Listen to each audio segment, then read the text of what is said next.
Perkenalkan, nama saya Salma Nurwardah. Di sini saya akan memaparkan materi tentang hakikat sumber daya. Apa sih yang dimaksud dengan sumber daya? Sumber daya adalah suatu nilai potensi yang dimiliki oleh suatu materi atau unsur tertentu dalam kehidupan, yang dipandang memiliki nilai ekonomi, merupakan komponen dari ekosistem yang menyediakan barang dan jasa, serta bermanfaat bagi kebutuhan manusia. Sumber daya tidak selalu bersifat fisik, tetapi juga non-fisik. Menurut pendapat Res lebih jauh mengatakan bahwa sesuatu untuk dapat dikatakan sebagai sumber daya harus memiliki dua kriteria. Kriteria yang pertama, harus ada pengetahuan teknologi atau keterampilan untuk memanfaatkannya. Kriteria yang kedua, harus ada permintaan terhadap sumber daya tersebut. Jadi, jika syarat tersebut tidak terpenuhi, maka sesuatu itu disebut sebagai barang netral dan tidak bisa disebut sebagai barang sumber daya. Sehingga dapat didefinisikan, hakikat sumber daya merupakan kemampuan untuk memenuhi atau menangani sesuatu, sumber persediaan penunjang atau bantuan, sarana yang mana dihasilkan oleh kemampuan atau pemikiran seseorang.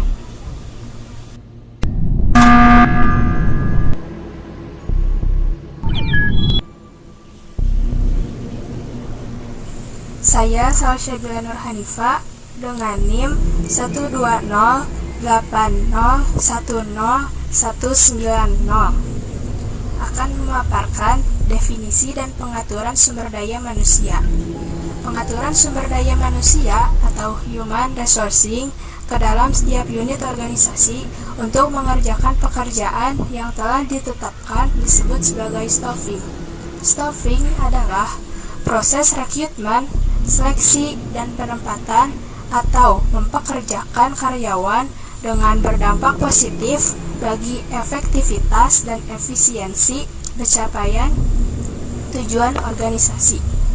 Sedangkan definisinya yaitu sumber daya manusia dinamakan sebagai tenaga kerja atau workforce. Personalia adalah orang yang bekerja untuk mencapai tujuan organisasi, yaitu manajer dan karyawan. Baik manajer maupun bukan manajer atau karyawan, keduanya adalah people who work in organization.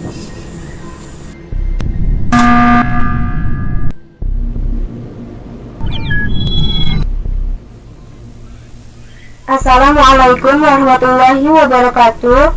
Perkenalkan, nama saya Sri Apridayani, nomor induk mahasiswa 12080010202, jurusan Administrasi Publik, semester 2, kelas E. Di sini saya akan memaparkan materi mengenai pentingnya staffing. Staffing adalah kegiatan untuk memperoleh karyawan yang efektif yang akan mengisi jabatan kosong di dalam organisasi perusahaan. Tujuannya agar semua bagian dalam perusahaan tersebut ada yang akan melaksanakan tugasnya, sehingga tujuan perusahaan akan tercapai sesuai yang diharapkan. Maksudnya, pengisian jabatan itu bertujuan agar semua jabatan ada pejabatnya yang akan melaksanakan tugas-tugas pada setiap jabatan tersebut, sehingga tujuan organisasi dapat tercapai. Pengisian jabatan ini dilakukan dengan cara penarikan, seleksi, penempatan, pemberian latihan, dan pengembangan para karyawan agar setiap karyawan memberi daya guna yang maksimal kepada organisasi. Fungsi staffing sangat erat hubungannya dengan fungsi pengorganisasian.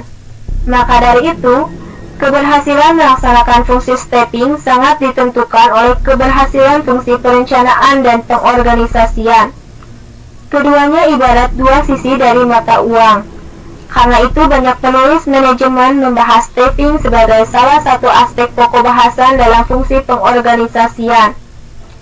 Kunz dan Weyrich mengemukakan 4 alasan untuk menjadikan fungsi staffing sebagai satu fungsi manajemen yang berdiri sendiri, yaitu yang pertama, pengisian jabatan dalam peranan manajemen mencakup pengetahuan dan pendekatan yang biasanya tidak dikenal oleh para manajer praktisi, yang seringkali berpikir bahwa fungsi pengorganisasian adalah semata-mata penetapan struktur peran, dan kurang memperhatikan pengisian peran itu. Dengan demikian, staffing sangat dibutuhkan karena penempatan karyawan dalam posisi jabatan yang tepat akan dapat membantu perusahaan dalam mencapai tujuan yang diharapkan. Seperti halnya dalam asas pengisian jabatan, yaitu the right man in the right place and the right man in the right job. Yang kedua, dengan memisahkan pengisian jabatan sebagai fungsi yang terpisah, memungkinkan untuk memberikan penekanan lebih besar pada unsur manusia dalam pemilihan, penilaian, dan pengembangan manajer. Yang ketiga, pengetahuan dan pengalaman dalam bidang pengisian jabatan adalah penting, karena para manajer sering mengabaikan kenyataan bahwa pengisian jabatan adalah tanggung jawab mereka, bukan tanggung jawab personalia. Meskipun bagian ini memberikan bantuan yang berguna, tetapi tugas dan tanggung jawab para manajerlah untuk mengisi jabatan dalam organisasinya dan menjaga agar tetap diisi oleh tenaga kerja yang memenuhi syarat. Staffing merupakan tugas dan tanggung jawab dari semua manajer di semua tingkatan organisasi, sehingga pelaksanaan fungsi staffing bukan hanya tanggung jawab dari manajer sumber daya manusia atau manajer personalia. Menjadi tanggung jawab manajer lini untuk mengisi jabatan tertentu dengan orang-orang yang paling tepat. Akan tetapi, manajer lini akan lebih efektif melaksanakan fungsi staffing dengan menggunakan jasa manajer personalia yang memiliki otoritas melakukan proses staffing. Yang terakhir adalah, suatu badan pengetahuan dan pengalaman telah dikembangkan dalam wilayah staffing. Badan pengetahuan itu dinamakan manajemen personalia atau manajemen sumber daya manusia. Demikian materi yang dapat saya sampaikan. Wabillahi taufiq wal hidayah. Wassalamualaikum warahmatullahi wabarakatuh.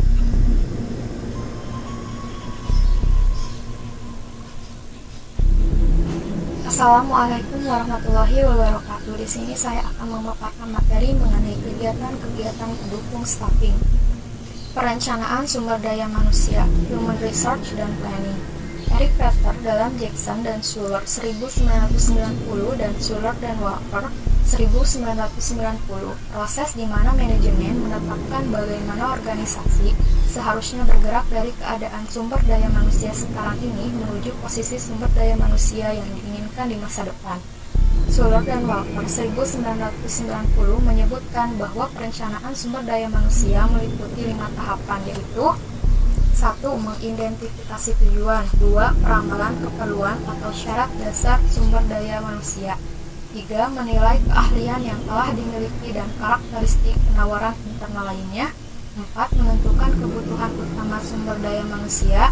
Dan 5. Mengembangkan rencana aktivitas kegiatan dan program untuk memastikan proses perencanaan sumber daya manusia.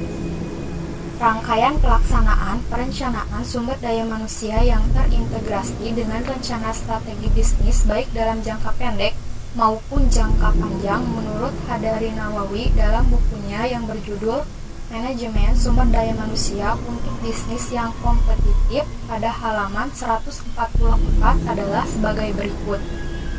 1. Dalam proses perencanaan strategi bisnis, beberapa organisasi atau perusahaan akan melakukan menyusun rencana strategi bisnis dengan perspektif jangka panjang 5 sampai dengan 10 tahun atau lebih di masa mendatang.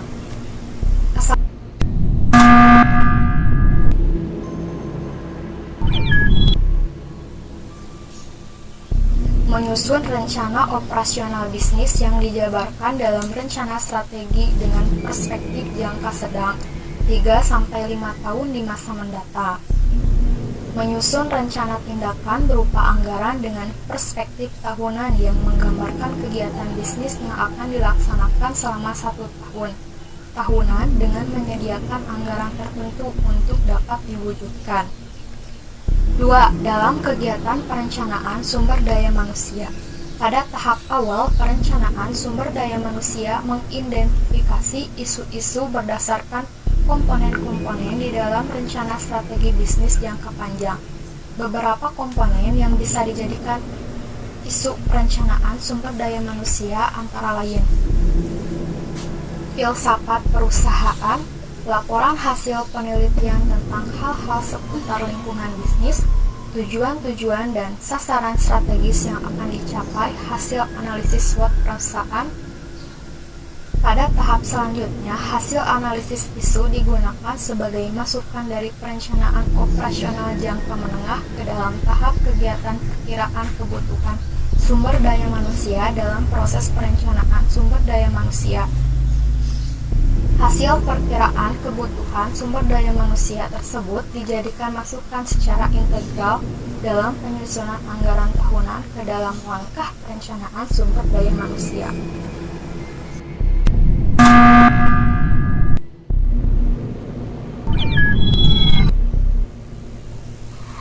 Baik, di sini saya akan melanjutkan pemaparan materi yang telah disampaikan oleh kelompok saya. Sebelumnya, perkenalkan, nama saya Salsabila Adawiyah Putri Andini, dan pada kesempatan kali ini saya akan menjelaskan tentang analisis jabatan. Menurut Herman Sofiandi dan Dwi Hanggraini, analisis jabatan atau pekerjaan atau yang biasa disebut job analysis sebagai bagian dari MSDM dalam suatu organisasi merupakan suatu penentuan dari isi suatu jabatan yang meliputi tugas, tanggung jawab, dan hubungan dengan jabatan lain dalam organisasi, serta persyaratan yang dibutuhkan agar seorang mampu melaksanakan tugas pekerjaan dalam jabatan yang diembannya dengan baik. Adapun tujuan analisis jabatan diantaranya, yang pertama adalah menetapkan spesifikasi karyawan, yang kedua adalah menentukan kebutuhan pelatihan, yang ketiga adalah menentukan peringkat, dan yang terakhir adalah pengembangan metode. Dan adapun manfaat dari analisis jabatan itu sendiri, yang pertama, memberikan gambaran mengenai tantangan yang bersumber dari lingkungan yang dapat mempengaruhi pekerjaan karyawan. Yang kedua, menghilangkan persyaratan jabatan yang sebenarnya tidak diperlukan karena didasarkan pada pemikiran yang diskriminatif. Yang ketiga, menentukan unsur-unsur pekerjaan yang mendorong maupun yang menghambat kualitas kerja karyawan. Yang keempat, merencanakan ketenaga kerjaan di masa depan. Dan yang terakhir, menyesuaikan lamaran yang masuk dengan lowongan pekerjaan yang tersedia. Mungkin cukup sekian dari saya lanjutkan ke pemaparan materi yang berikutnya. Terima kasih.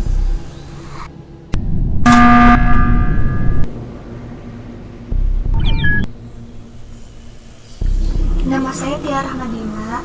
Di sini saya akan memaparkan materi tentang informasi jabatan.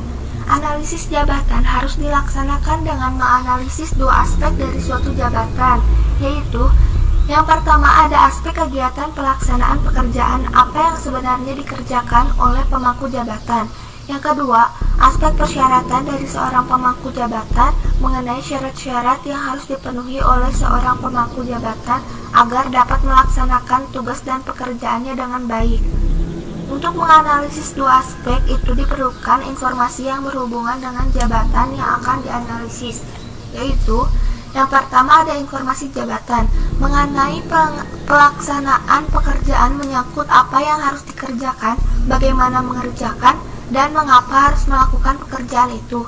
Yang kedua, informasi persyaratan jabatan mengenai kualifikasi umum dan khusus yang harus dimiliki seorang karyawan. Kualifikasi umum menyangkut pendidikan minimum yang disyaratkan, pengetahuan yang harus dimiliki, kemampuan dan keahlian yang dimiliki dan diperoleh baik dan praktik maupun latihan kerja yang mencakup keahlian mental, fisik, sosial, dan pengalaman kerja yang berhubungan dengan pekerjaan tertentu. Kualifikasi khusus menyangkut bakat yang dimiliki, kepribadian, kemampuan pengendalian diri, minat kerja, kesehatan fisik dan mental, jenis kelamin yang serasi untuk menyelesaikan tugas. Yang ketiga ada informasi perilaku mengenai daftar perilaku apa saja yang dibutuhkan untuk dapat melakukan pekerjaan tertentu dengan berhasil, dan juga daftar tuntutan kerja yang diperlukan seperti misalnya pekerjaan menuntut duduk lama, berdiri lama, atau ketahanan fisik yang tangguh. Yang keempat ada informasi mengenai peralatan yang dibutuhkan untuk melakukan pekerjaan tertentu. Yang kelima, informasi standar kinerja. mengenai indikator-indikator atau target-target yang harus dicapai sebagai standar atau ukuran untuk menentukan apakah pekerjaan berhasil dilaksanakan dengan baik atau tidak. Yang keenam, ada informasi konteks pekerjaan mengenai kondisi kerja, beban kerja, waktu dan jadwal kerja, dan posisi jabatan di dalam struktur organisasi.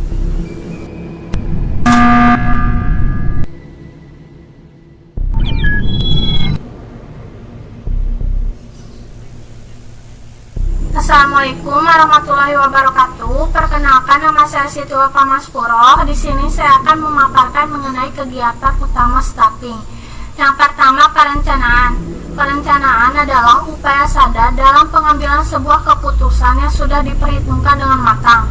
Di dalamnya mencakup hal apa saja yang akan dilakukan di masa mendatang oleh perusahaan. Yang kedua, rekrutmen adalah proses penarikan kandidat bermutu untuk mengisi posisi yang kosong dalam perusahaan. Proses rekrutmen dimulai pada waktu diambil langkah mencari pelamar dan berakhir ketika pelamar mengajukan lamarannya. Rekrutmen dibagi menjadi dua. Yang pertama, rekrutmen internal adalah proses untuk mendapatkan sumber daya manusia dengan mempertimbangkan tenaga kerja yang sudah ada. Dengan kata lain, rekrutmen internal adalah proses memperoleh tenaga kerja yang diperoleh dari sumber daya manusia yang telah dimiliki oleh perusahaan. Yang kedua, rekrutmen eksternal adalah perusahaan mendapatkan tenaga kerja atau sumber daya manusia yang ditempatkan pada suatu jabatan tertentu yang diperoleh dari luar.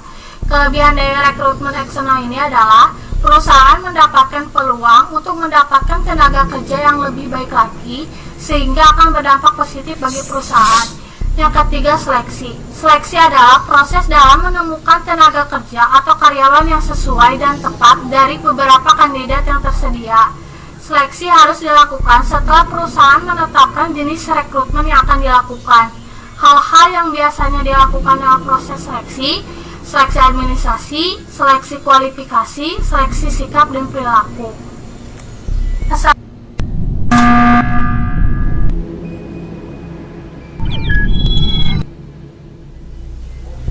Assalamualaikum warahmatullahi wabarakatuh.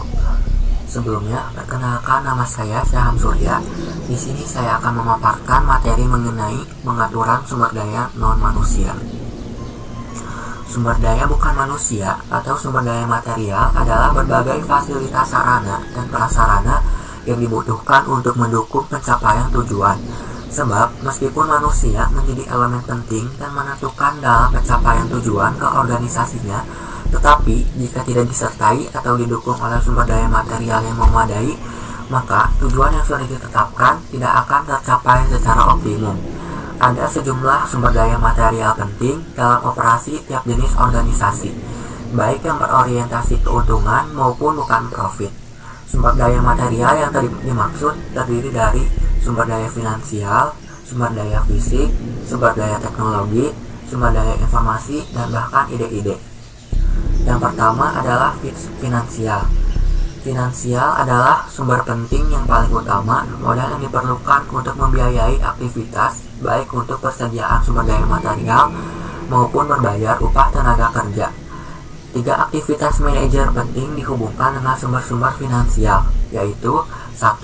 Acquisition of financial, yaitu berkaitan dengan sumber dana untuk membiayai operasi dan aktivitas organisasi. Lalu yang kedua, allocation of financial, berhubungan dengan proses penganggaran, mengalokasikan sumber-sumber finansial untuk tiap aktivitas-aktivitas unit khusus atau departemen berdasarkan kriteria tertentu.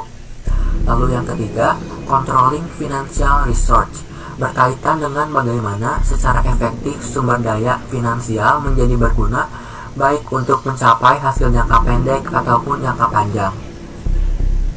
Lalu yang kedua, fisik. Fisik itu mencakup segala fasilitas yang dibutuhkan untuk mendukung efisiensi dan efektivitas kerja seperti gedung, perlengkapan kantor, lokasi, mesin-mesin, dan bahan mentah, dan juga berbagai peralatan teknik yang dibutuhkan untuk menghasilkan barang atau jasa.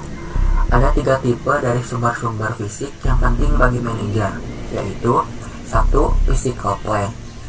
yaitu sumber-sumber ini berhubungan dan naik eksistensi dan tingkat ketempat gunakan dari lingkungan fisik pabrik, fasilitas riset dan pengujian, dan perlengkapan lain. Yang kedua, location of the physical plant. Ketepat gunaan lokasi dari lingkungan bangunan fisik pabrik merupakan hal yang penting, sebab hal ini menentukan kedekatan terhadap pelanggan pasar, dan yang tidak kalah pentingnya adalah dicapai transportasi serta tersedianya buruh atau tenaga kerja terampil. Yang ketiga, raw material reserve. Akses terhadap pemilikan sumber-sumber alam atau bahan-bahan mentah atau kewajiban kontraktual atau perjanjian-perjanjian juga dapat dianggap sebagai sumber-sumber fisik.